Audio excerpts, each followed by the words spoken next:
I want to catch if it falls. That'll get us to 500 subs. You trashing your Proton Pack. Oh, and me crying. Give us to 700. Yeah. We're ready to believe you.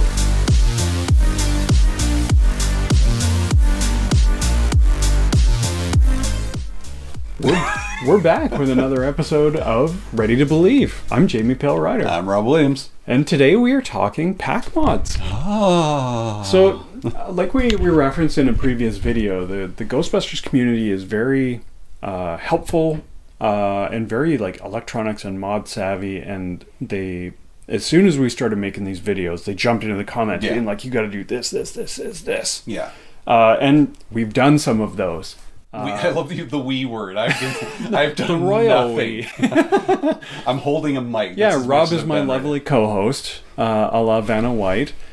So yeah, I'm in the new nerd room, and as soon as I got it into at least a part of a state where I could actually work in here, I got to work on some mods. Yes. So some were 100% because of the community commenting on our videos, and some I had already wanted to do. So we're going to talk about those today. All right, so let's get into that. I'm going to go behind the camera and just, it'd be easier to show you that way. And you don't need to look at me, so it's a bonus. So there you go. All right, so first for mods, I went on Etsy. It looked like a lot of the community was doing Alice frame spacers. It does come out of the box with a couple spacers for the very bottom bolts, but a lot of people were recommending spacers for the rest of the brackets. So thanks to he's Scoleri Brothers on YouTube, he's Right Coast Creative on Etsy if you want to get in on that.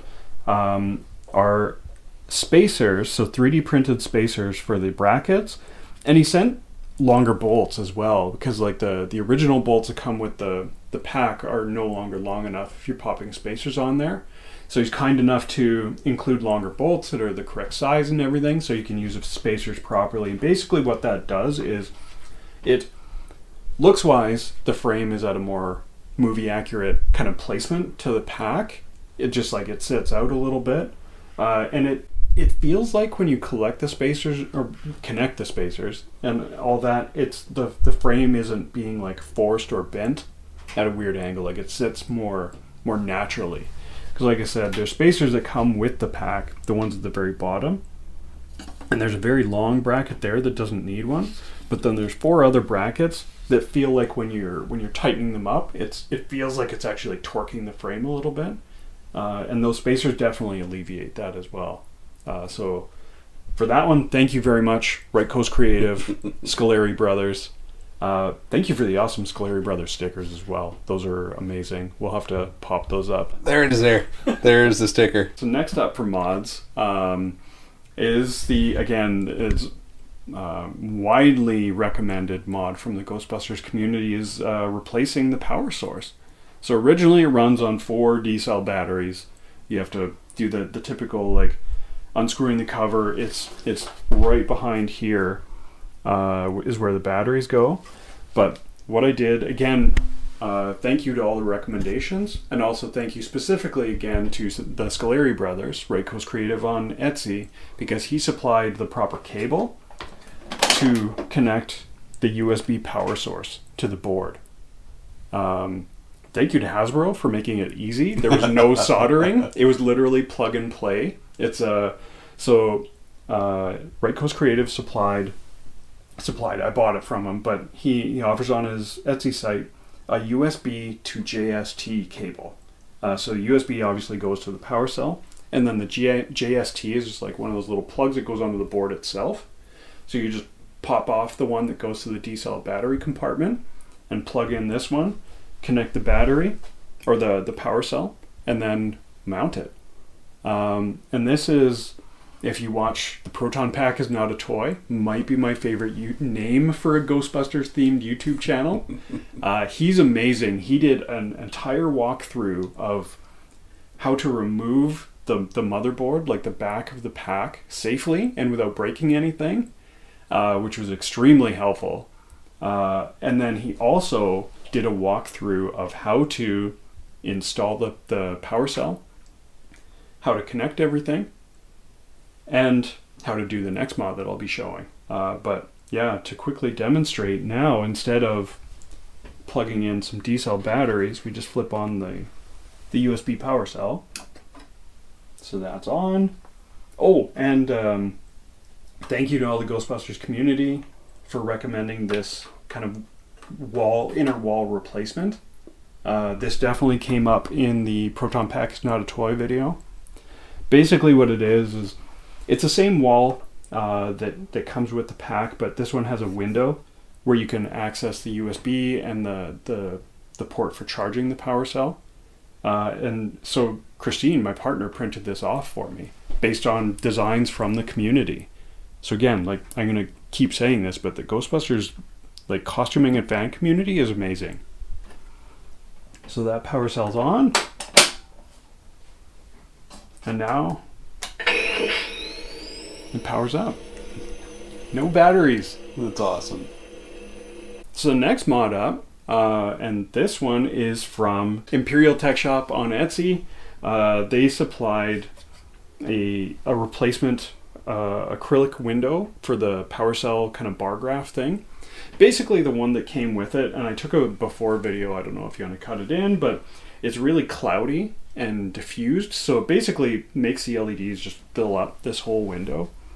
And I'm not sure why they did that, because even in Afterlife, I had to go back and look. In Afterlife, this window that I have on here now is more accurate. You can actually see the individual LEDs. So I'll do a quick demonstration of that. So that's powered up from our new power cell. And again, I feel like it looks much better in person, but I'm sure it comes through at least a little bit in the video. I wanted it to more closely emulate the movies, so you can see the individual LEDs as opposed to it being more diffused. And then we can roll right into the next mod, I guess our final mod of the day, not including future mods that are coming up, but this was, I think, the #1 recommended mod that everybody who came to the page is like, if anybody recommended something, you're like, do a Keep Alive mod. I originally hadn't planned on it, but it was so highly recommended. Looking at tutorials, super easy to do, especially while I already had the pack open doing the power cell and the window. So I did a Keep Alive mod. That one is from Fruto Technology from the UK. So thank you, Fruto. Yeah, your Keep Alive mod is amazing. And I think the most elegant and my favorite part of it is that he made it, and the instructions even recommend using the dummy switch as the switch for the actual Keep Alive bypass. So this switch under here is no longer a dummy switch. So I installed it, so flipping it the same direction as a regular power. So, I mean, it's not very flashy. That's it. The Keep Alive is now enabled. You can enable and disable it. But now, like normally, if the Keep Alive isn't enabled, see it already timed out off there. Yeah. But if you flip that back on, that'll just stay going indefinitely now. It's basically just a bypass. It's a tiny little board. So I just affixed it to the inside, and now it'll stay alive. Mostly it seems like at a con or something like that. It's a 30-second timeout, which is not a long time. You have to constantly be like doing stuff with the pack to manually keep it alive, but now it'll stay on, and you don't need someone to cycle the power for you in order to get it back up and running. So like the wand will still turn off on the idle, but the pack will stay going. So literally you'll just need to power cycle the wand and it'll fire right back up, but then the pack will be going the whole time. So yeah, amazing. Thank you again, Fruto Technology. Yeah, super fast delivery, really easy to install, especially while I was in there. Thank you again to Hasbro. Everything is plug and play, no soldering involved. That greatly calmed my anxiety about doing any of these mods.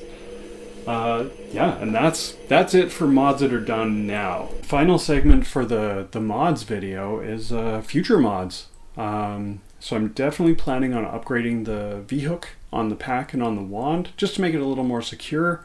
There's lots of upgrades available. There's some on GB Fan, so I'll probably go that route. I definitely want to include a Bluetooth speaker, which I've seen a lot of people do. Mostly because like the max volume on the pack is relatively quiet.